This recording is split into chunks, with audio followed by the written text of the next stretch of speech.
It's only 2 screws to take the old one out. They do say to clean off any dirt and dust.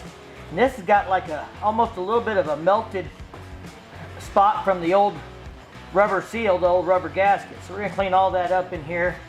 I just put a dab of water around the outside edge to kind of loosen things up. Fingernails taking most of that burnt rubber out. All right guys, I don't know how well you can see this here, but this new one's a low profile. It's thinner than the old one. So let's get this on here and see how it looks. This one comes with the gasket, with the back you can peel.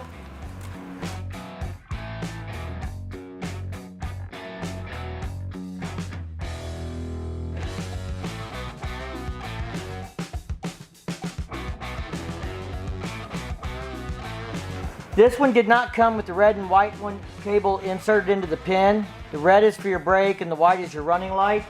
You need to probably look at your old plug and make sure you pin them in the same spots. I'm assuming that's because different models might have these pinned slightly differently.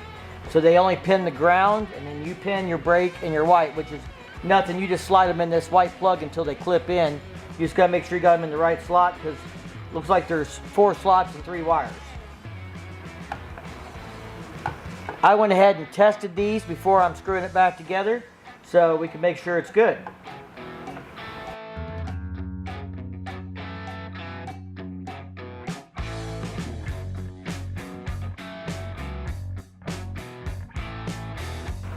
Make sure you get that light popped in there good, tight against this gasket before you crank these down so you don't crack a lens.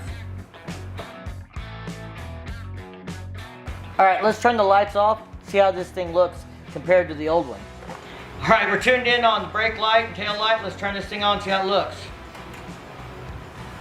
I definitely think that looks brighter. Go ahead and give it a pull on the brake. All right, and it does have some clears up top. You can see right here the clear LEDs, even though this lens looks smoked, there's some white here to light up your license plate.